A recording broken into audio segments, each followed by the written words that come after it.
Well, ladies and gentlemen, let me begin by saying how privileged I am to be here and to talk a bit about C.S. Lewis and the way in which he engages the imagination. And let me tell you what I'm going to try and do. What I'm going to try and do is to explain to you the way in which Lewis makes an appeal to the imagination. Then I'm going to reflect on how we could try and do the same in our conversations, in our preaching, in writing, whatever it is that you do. And I hope that you'll find this interesting. Certainly, Lewis is a very interesting thinker.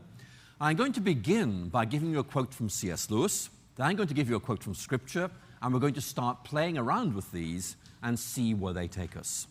First of all, from C.S. Lewis. There's a quote from the end of an essay he once wrote called "Is Theology Poetry?" Here is the quote.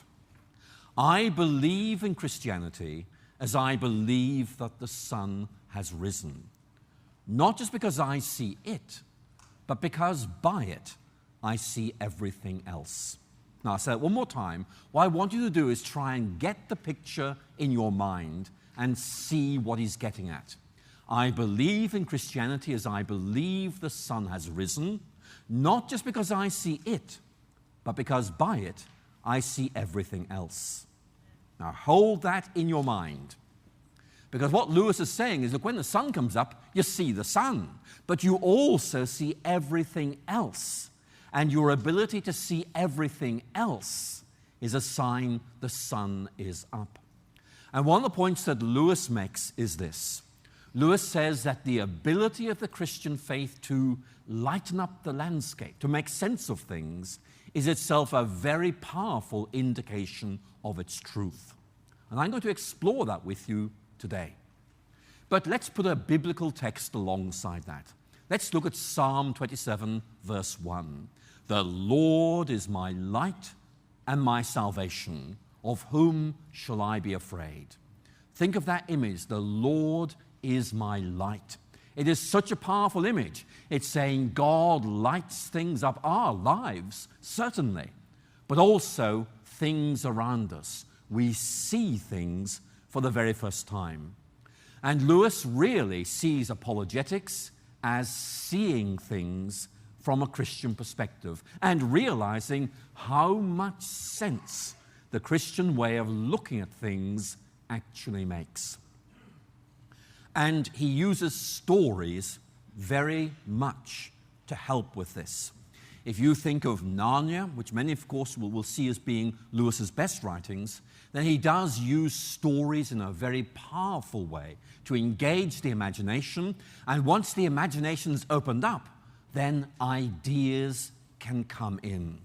And one of Lewis's insights is that the imagination is the gateway to the soul.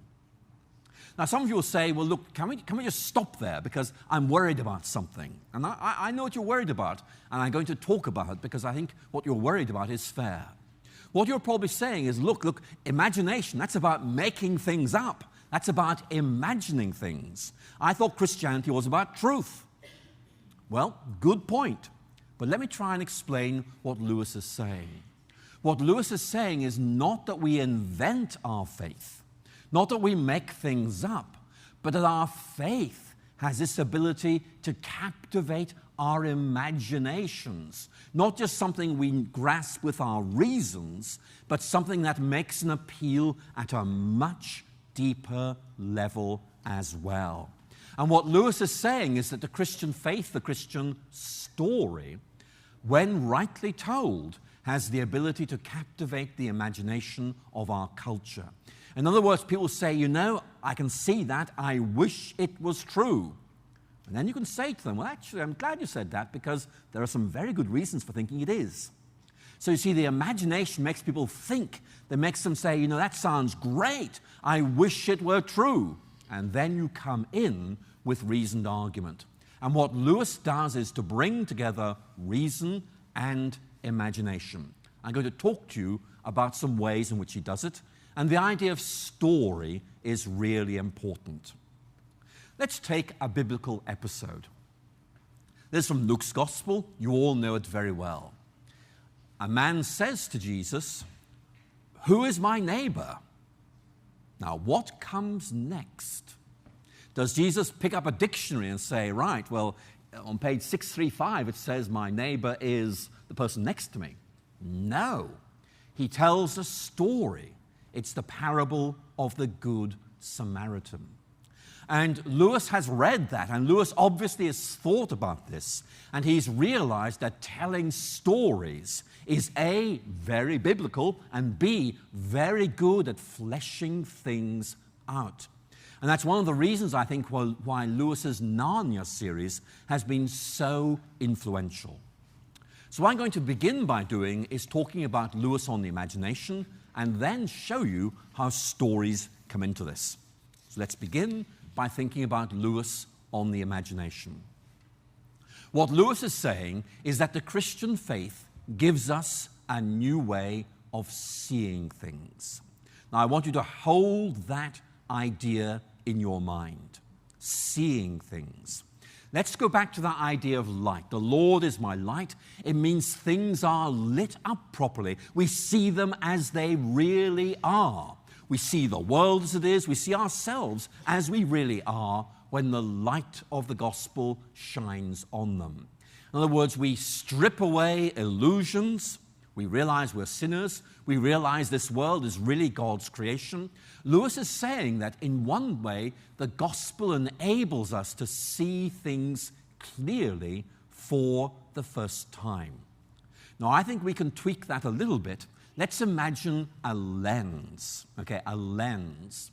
I want you just to hold this in your mind's eye. You're looking at a landscape, but it's out of focus. It's blurred. And you look at it and you say, there's nothing there. There's just a sort of blur there. There's nothing there. And then the cameraman realizes there's a problem and twists the lens, and suddenly everything becomes sharply focused. And you see the picture for the very first time. One of the things that Lewis says, especially in Mere Christianity, is that Christianity gives us a lens that brings things into focus. So when someone like Richard Dawkins says, well, I look at the world and there's no meaning, there's no goodness, there's no nothing, we could simply say to him, I'm sorry, you're out of focus. What you need is a set of spectacles that bring things into focus so you can see them properly as they really are. And Christianity gives us that set of spectacles. And in Mere Christianity, as many of you will know, Lewis develops that image of looking out of a window or looking through a telescope to try and make the point that Christianity enables us to see things properly. Now, of course, if we're looking at a landscape lit up by the sun, there'll be bits that are in darkness still. They're the shadowlands, to use Lewis's phrase. But Lewis's point is that we see things better than we otherwise would. Now, let me emphasize, there is more to Christianity than just making sense of things. That's very important. But obviously, that's why we want to talk about salvation, forgiveness, renewal, transformation. That's all very, very important. But what Lewis is saying is that one aspect of the gospel that's really important in apologetics is it makes sense of things. So, let's look at an example that Lewis uses and see how this works. And we're going to talk about something that many of you will know very, very well. It's the idea of joy. Joy. For us, I think joy just means something that makes us happy. For Lewis, however, it has a deeper meaning. It means a sense of yearning, a sense of longing for something that really matters, a sense that we're on the threshold of something really important, and a sense, whatever is there, it's really important if only we could reach out and grasp it. And that actually is something that's very common in human experience. Bertrand Russell, the well-known atheist, wrote a very famous letter in 1917 talking about his sense of longing for something that always eluded him, but he knew it was there, but he just hadn't been able to take hold of it. What Lewis says is, let's look at that experience through a Christian lens. And his argument is that Christianity makes sense of this. Lewis says, look, we were made by God. We were made by God to relate to God. And until we relate to God, we are going to be unfulfilled. It's like an absence when there ought to be a presence. Those of you who like reading Pascal, it's this idea of a God-shaped gap within us. And so what Lewis is saying is, look, the Christian faith gives you a framework, a way of understanding this experience which makes sense of it, and also, in effect, gives you a way of realizing what it really means and where it's going to take you. And again, if you read Mere Christianity or Surprised by Joy, you'll find Lewis talking about God shooting arrows of joy at us. In other words, getting us to long for things and then realizing that nothing in this world is able to satisfy that deep sense of longing. And Lewis makes the point in Mere Christianity, I quote from that now, if I experience a sense of longing, which nothing in this world is able to satisfy, the best explanation is I was made for another world. In other words, Lewis is saying, look, Christianity gives you a way of looking at the world, your own experiences, and it says we can make sense of this. And not just make sense of it, we can see where it's pointing. We can, in effect, deliver what it's pointing to. And that, for Lewis, really is very important. Thinking about how we begin to use the Christian faith as a way of making sense of things. Or again, we might look at ourselves and we're aware of longing for good things, yet ending up doing bad things, a classic dilemma that Paul describes in Romans chapter 7. And Lewis's point is, look, the Christian faith gives us a way of looking at things, a way of looking at ourselves, which helps us understand why we have a sense of moral obligation and why we keep on messing up. The idea of being made in God's image, the idea of being sinful. And Lewis says, look, this makes so much sense of things. Of course, it also enables us to ask, well, who is going to sort out this mess we're in? And of course, Lewis has got a very good answer to that, as you can imagine. But Lewis is really saying, look, try this approach to apologetics. Not necessarily deductive arguments, but rather, listen very carefully, try seeing things this way. Again, try seeing things this way. And very often I find when I'm in conversation with my friends that I will say, well, let me tell you how this looks from where I am. And I'll talk about how the Christian faith makes sense of what I see in the world around me, what I experience within me, and then I'll invite them as atheists or whatever to say, well, you tell me how it looks from where you are.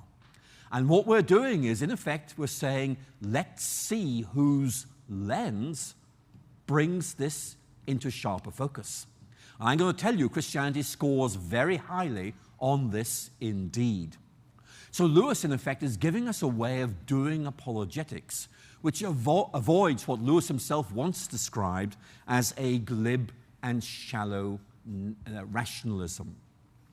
For Lewis, the Christian faith is entirely reasonable. But Lewis is adamant, listen very carefully, we are not imprisoned by that very narrow world of what reason can prove. Lewis's big point, which is very, very important, is that if you limit yourself to what reason can prove, that is a very small world indeed, and it is deeply existentially inadequate. I can prove that 2 and 2 make 4, but I'm going to tell you, if it's a bad day and you're really feeling miserable, that is not going to change your life for the better. Lewis's point is this: the Christian faith is not irrational. It just goes beyond the limits of reason. Christianity transcends the limits of reason. Reason says we can go like that, and then we stop. Lewis is saying we can go like that, and we can go further, because God has lit up things by his grace, so we can see them as they really are. Now, it's an important point. The things you can prove by reason are shallow truths. The big things, like there is a meaning to life, there is a God, moral values, political ideas, all these truths by which we live go beyond reason. Doesn't mean they're irrational. It just means that reason takes us about that far, and we need to go a lot further. And Lewis's point is that the Christian faith allows us to do that. Now, there's more I could say about this, but my story theme needs to begin to come in. Why does Lewis see stories as being so important? Lewis began to realize the importance of this in the late 1930s. He wrote a series of books. We sometimes call this the Space Trilogy or the Ransom Trilogy. It's things like Out of the Silent Planet.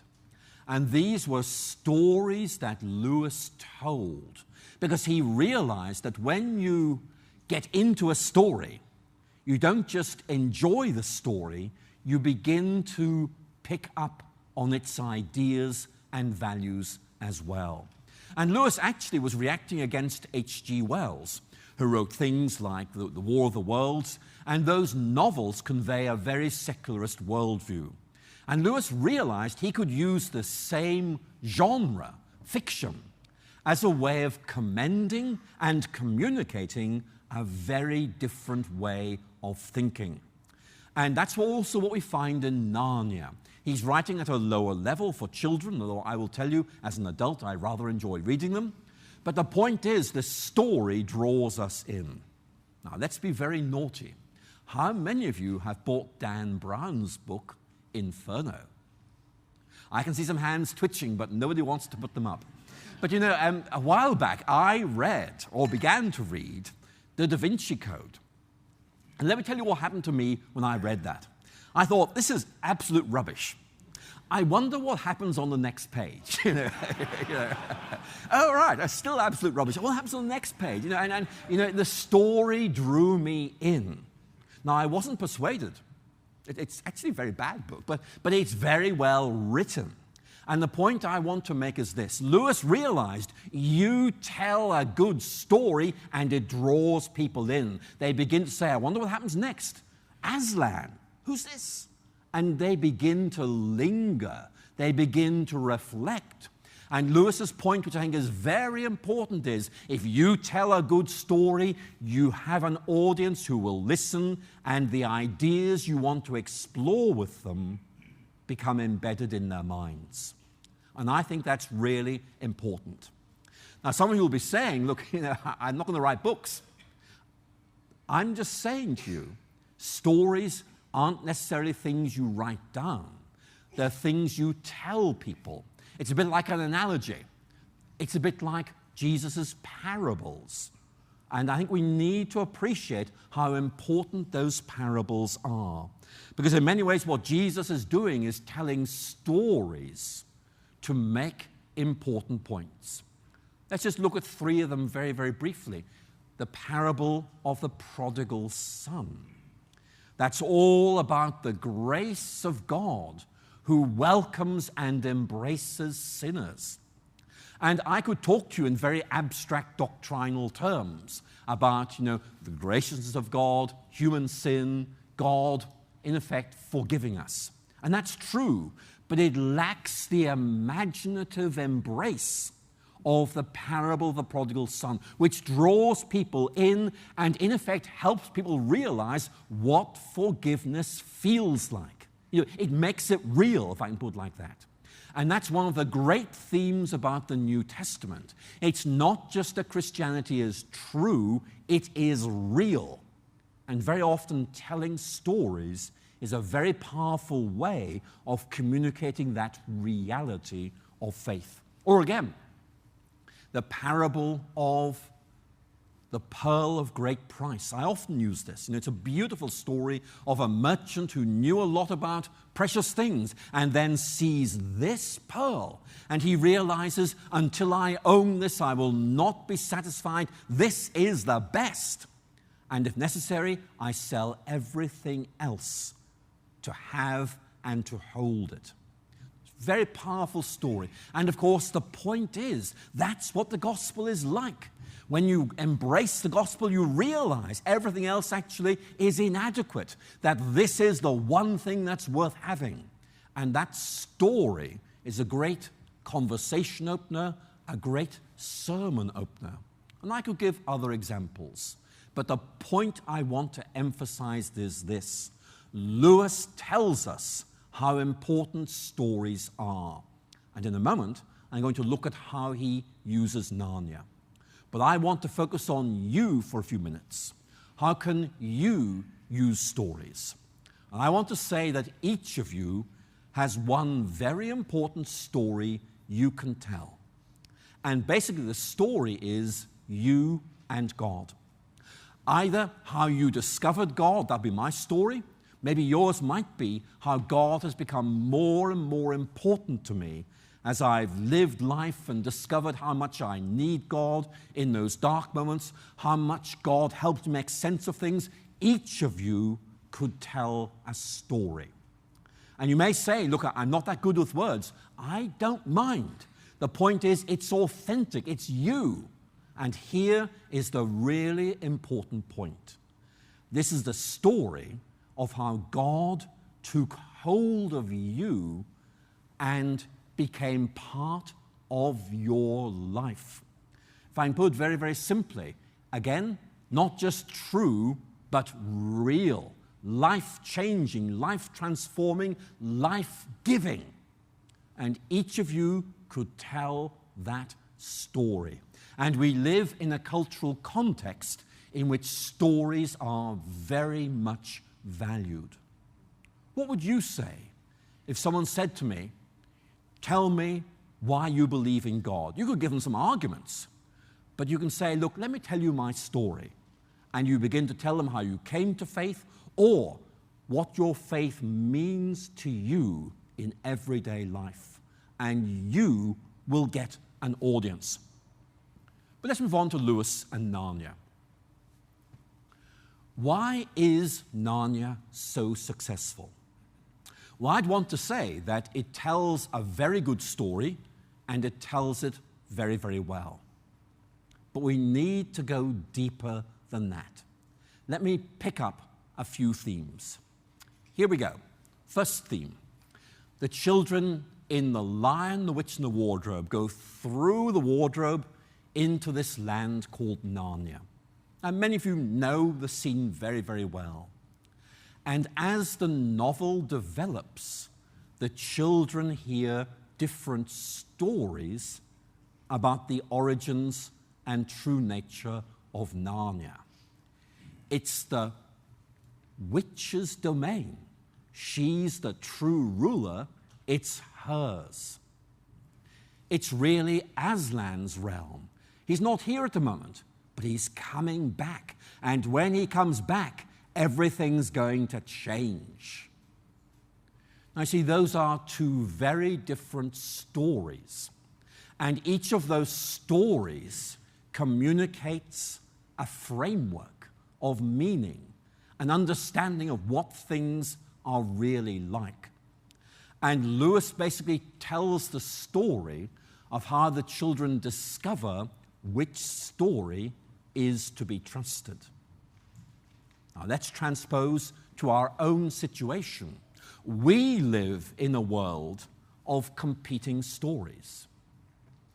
What you see is what you get. This is just a meaningless world. It's not going anywhere. All we can do is make the best of it, and that's it. Or we are the precious, beloved children of a loving God who gave his only Son so that each of us might embrace and enjoy eternal life. Now, see, those are different stories. There can't both be right. And what Lewis is doing in the Narnia Chronicles is enabling us to see that we live in a world where different stories of meaning are being told, and alerting us to the fact we're going to have to make judgments and choose. And I think is a very important point, especially for young children, to realize that you can't just read off the meaning of the world. There are stories being told, and that we need to make sure our story is told, defended, explained, and embraced. That's the first point. Second point is this. One of the points that you notice when you read the Chronicles of Narnia, perhaps 2 times, is that there are lots of stories in Narnia, and they're all held together by a master story, by the story of Aslan, which, if you like, connects all these stories together and enables you to see what they really mean. You think of Tolkien's Lord of the Rings, which incidentally Lewis helped Tolkien to finish, otherwise he would never have finished. It's all about a ring which is so powerful that you just have to destroy it. Otherwise, it is so damaging for the world. Lewis's Chronicles of Narnia are about finding a master story and embracing it, because that story is so good at making sense of things. Now, here's the really important point. I have a story, and each of you has a story as well. And the Chronicles of Narnia gives us a way of understanding something that's true whether Narnia is there or not. But Narnia helps us to understand it better. And it's this, that each of our own stories really only makes sense in terms of a bigger story. And the bigger story, of course, is the whole story of God's dealings with the world and with us. Creation, fall, redemption, consummation. That big story positions each of ours. It helps understand who we are, why we're here. It gives us meaning and purpose. And we begin to see our stories as making sense and being directed towards this bigger story. So what Lewis is doing is helping us to see that grasping a bigger story is really very, very important for understanding who we are and what we're meant to be doing. Now, my guess is that each of you here has a favorite passage in Narnia, and I'm not going to bore you by telling what mine are, but I want to say to you, Lewis is telling us, use stories. They engage the imagination. They enable us to portray Christian truths in a very vivid and dramatic way. So if we may, we'll just linger on that point. I'm going to end by looking at a classic question in Christian apologetics.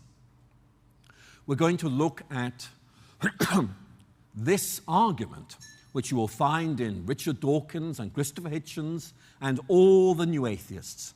And it goes like this. You have just invented God because you can't cope with life without him. What you've done is simply projected from this world onto some imaginary screen. There's nothing there. Everything in the idea of God is simply something you've picked up here and magnified. There is no God. There's just what there is in this world. Now, if I had to engage with that, I would probably do it in a rather dull and uninteresting way. I would say, well, look, what you're saying is we just invent things to be the way they are. But if that is true, then A, atheism has exactly the same problem, because atheists are atheists generally because they don't want to be hassled by God. They want to do whatever they like. So you can make that point. And secondly, of course, you can also make the point that, you may long for something to be true, but that doesn't mean it can't be true just because you want it. I mean, listen to my throat. It's going really dry. And I might say to myself, wouldn't it be wonderful if there was a glass of water? Well, you see the point. I want it, so that's a reason why it can't be there. So you can begin to challenge on that ground. I really did need a glass of water. But Lewis does it differently. Let's imagine the silver chair. And let me remind you of the story.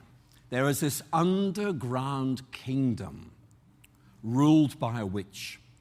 And a Narnian prince comes in from the real world and tries to explain to the witch, look, there's just this miserable little kingdom that's yours, and there is this wonderful world beyond it. Why don't you go into it? You've limited reality to this pathetic little place under the ground. And she says, well, tell me about this other world.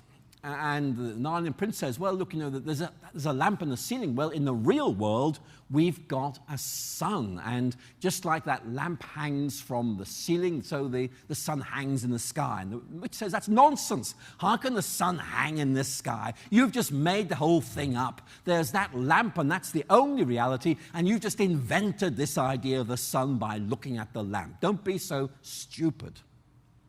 But all of us who read that story know there is a real world beyond that underground kingdom.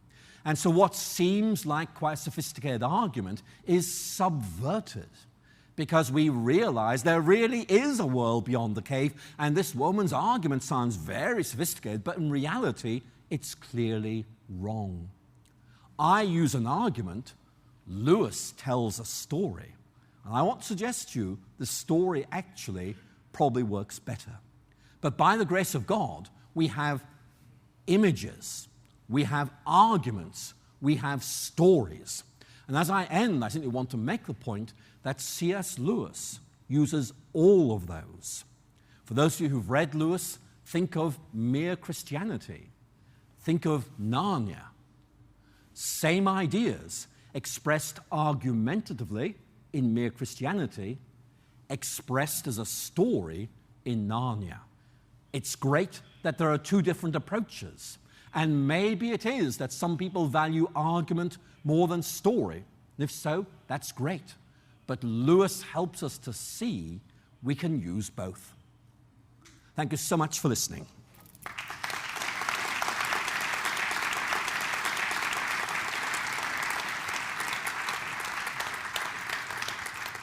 Thank you, Allister. While you were speaking, there was actually a story which came to my mind. I don't know whether it's one you'd heard before. It gets around Christian circles a bit. But it actually highlights a concern I've got about a pitfall that we could potentially fall into when we're trying to use storytelling. It's basically where there's a vicar who is giving a sermon, and he's talking to the children. And he says to them, now, children, I want you to imagine, I want you to guess what I'm thinking of. I'm thinking of something that's pink. It walks on all fours, has a curly tail, and goes oink, oink. Can you guess what I'm talking about? And then one of the children turns to the other and says, it sounds like a pig, but it must be Jesus. And that kind of sums it up, I think, because I think there's a danger where sometimes, no matter how hard we try to be creative and try to tell stories, sometimes we're met with the attitude of, yeah, but at the end of the day, you are a Christian. I know what you want me to do. You want to turn me into a Christian as well. It's just you being a propagandist.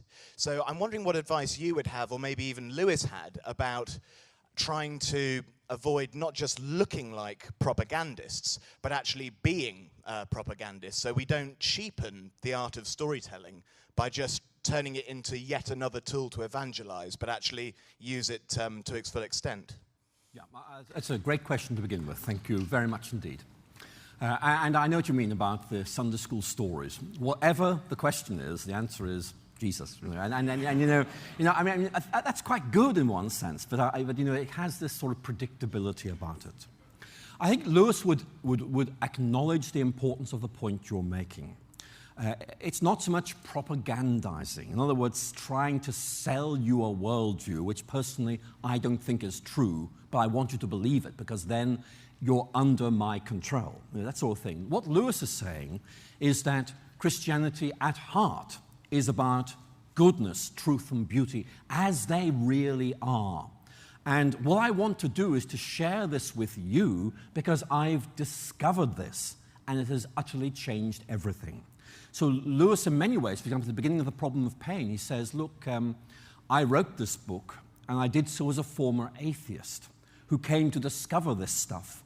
I want to tell you how good it is and how it makes sense of this problem of suffering. I think what Lewis is here doing is saying, look, I've discovered this. Let me tell you, A, why it makes so much sense, and B, why it's life-changing. And I think what we can do is reframe this whole thing, not in terms of propagandizing, but wanting to share the good things in life. I mean, you go back to that age-old analogy, evangelism is like one beggar telling another where to find bread. Okay, it's stale, probably like the bread itself. But you can see the point it's making. I found something. It's great. I like you. I want you to find this as well. I think what Lewis is saying is that stories are a great way of trying to put into words something that's actually very difficult to put into words. What is this Christian faith, and why does it make so much difference? And what Lewis discovered was you give a conceptual analysis of that. That's good. You can tell stories, and for some people, the stories work better. And if I had time, I'd want to talk about Lewis on the idea of a myth. Now, by myth, Lewis does not mean something fabricated. He means a narrated worldview. That is to say, a way of looking at things that is told as a story, and you, in effect, embrace it with your imagination, and it transforms your way of thinking. So I think we can use stories. The real issue, I think, is where do we get them from?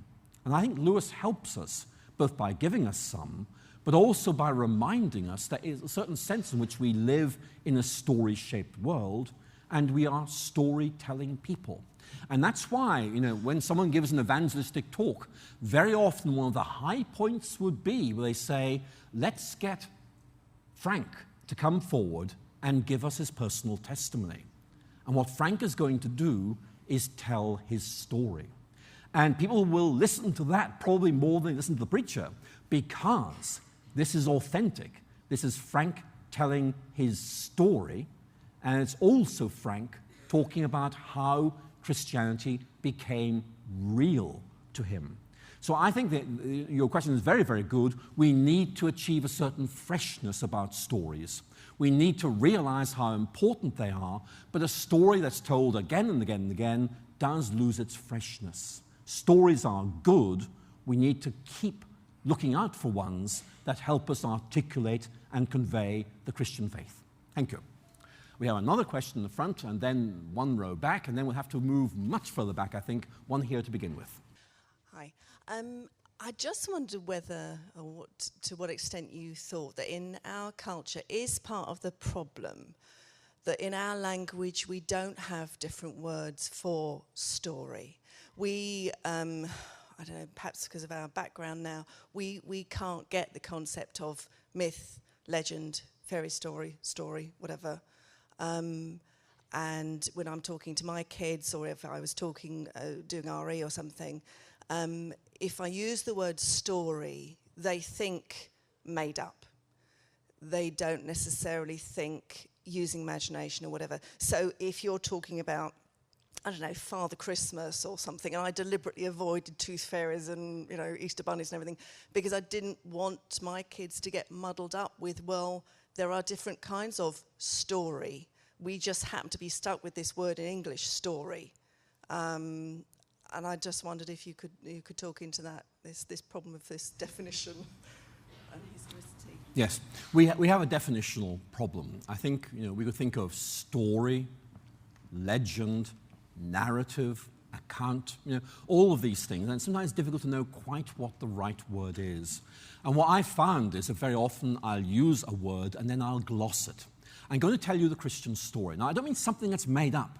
I mean something that happened in history that actually is immensely significant for all of us. And I'm sure you could probably do better than that, but the point you make is absolutely right, that whatever word we use to refer to a narration, it's going to have overtones. And what we need to do is, in effect, use a word that connects up a bit and then just say, by the way, I don't mean this, I mean this. I think it's extremely important to emphasize that Christianity tells a story that changes stories. We've got a story, it's got a story, and when those come together, some interesting things happen. So I think it's very important to try and get that across. And certainly, in the media, very often you will hear things like the dominant narrative of our culture. In other words, our culture is telling a story. And the story you find, for example, in The Guardian or Independent is, reason triumphing over superstition. That's the story of our times. And of course, the story doesn't actually work. It doesn't correspond to reality. So you have to kind of change reality to actually fit the story. And I think the key thing is which story explains things best. Now, I've wrestled with this one, and in the end, I keep coming back to story. But I need to explain what I mean by that. And you're absolutely right, there's a certain cultural suspicion of that word, but with others, like myth, that's even worse, even though Lewis loved it. You have to, in effect, have double footnotes instead of a single footnote. So I personally think that the word story is probably the best one to use, because actually, when you listen to the media, let me tell you my story. Actually, that makes a lot of sense to a lot of people. So that's why I stick with that one, and therefore add a few words just to say, I don't mean this, I mean this. Thank you. We're going back one row here, and then we'll start going back a lot further. Please, sir.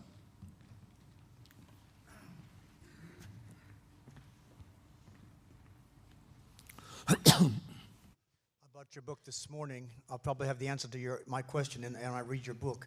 But for C.S. Lewis, what was it that caused him first to become a theist and later to become a Christian? What was it the things that primarily caused him to change his attitude from being an atheist to becoming a believer? Thank you. I think that there were several things. One was his realization that while, as an atheist, he thought this makes some sort of sense, it doesn't actually do anything for me. It's actually quite dull. It's not existentially significant. And that certainly is a theme you find, that Lewis self-defines as an atheist, but not a very enthusiastic one, because what is there to get enthused about? And then he begins to realize, I think, two things. One is that actually, if there was a God, well, that might actually help us make sense of a few things. He doesn't take it very far, but he mentions it in his letters. And then there is this growing sense, look, there has to be something behind what we see that undergirds it and makes sense of it. And he's not sure what it is. He talks in very philosophical terms about an ideal, but then he begins to experience something which he interprets as the approach of God. It's not something he wants, it's something that's happening. And in the end, as you will know from reading Lewis, and I picked this up in the book, he has this conversion experience, or a reconversion experience, which is very much about getting down on his knees and admitting God was God, the most dejected and reluctant convert in all England. But then he moves on from there and discovers Christianity. In other words, not just theism, there is a God, but rather the Christian way of thinking about God. And one person who was instrumental in his conversion was J.R.R. Tolkien. And Tolkien, in effect, said, look, he used the technical word myth. We've just had a conversation about how difficult that word is. But let's say a big story, a meta-narrative, something like that. Tolkien said, Christianity is not a set of ideas. It is a meta-narrative, a grand story, which makes sense in itself, but also makes sense of all the other stories we tell about ourselves. And that just clicked for Lewis. He was a literary scholar. He knew all about ancient Greek myths. And he suddenly said, this This makes sense of that. And it's right. It's a true myth. In other words, that it helps understand why these things are there. It says, I'm right, but I can make space for these. And suddenly Lewis, it's like a penny dropping, actually. It's quite an astonishing development. And so that was instrumental for Lewis. Christianity tells a story, and the story makes sense in itself and makes sense of every other story we tell about who we are and where we're going. And I suspect that's probably why Lewis began to realize that telling stories was actually a very, very good way of doing apologetics. Thank you. Now we need to go back, and there's a person with a hand up right at the back. So I'm looking at, it looks like the second from the back row, person right at the end. Right, we'll come forward to you, sir, in a minute, at the very back now. Thank you, Professor. I wonder if you could comment on who you think the implied reader is, and is that a different person from the real reader? Certainly, if you read Surprised by Joy, you are left wondering who Lewis is writing for, because he doesn't bother to translate French, German, or Italian terms, and he keeps using Oxford jargon, which someone like me can understand, but an outsider wouldn't understand at all. So there's a genuine issue there. I think what Lewis is probably doing in Surprised by Joy is saying, well, if you want access to my private world, you got to do it on my terms. But in general terms, Lewis, I think, is assuming that his readership are people who are, a bit like him, intellectually curious, wanting reassurance about their faith, or wanting ways of thinking about Christianity which begin to engage with the questions that really matter. And we know from looking at a whole range of things that Lewis found his way to being able to ask the questions that his readers wanted answers to. And one of the things that puzzles me, I have to say, is that, I thought clergy were meant to be doing this. But it seems that Lewis was doing this in a way that really connected up with where people were. And I suspect it was because Lewis had once been an atheist himself, and so found it very easy to understand the difficulties that people would have or the concerns they would have. So I think in many ways the implied readership is probably quite complex. But certainly Lewis has, I think, two groups of people in mind: Christians who want to think more, and also, of course, unbelievers who are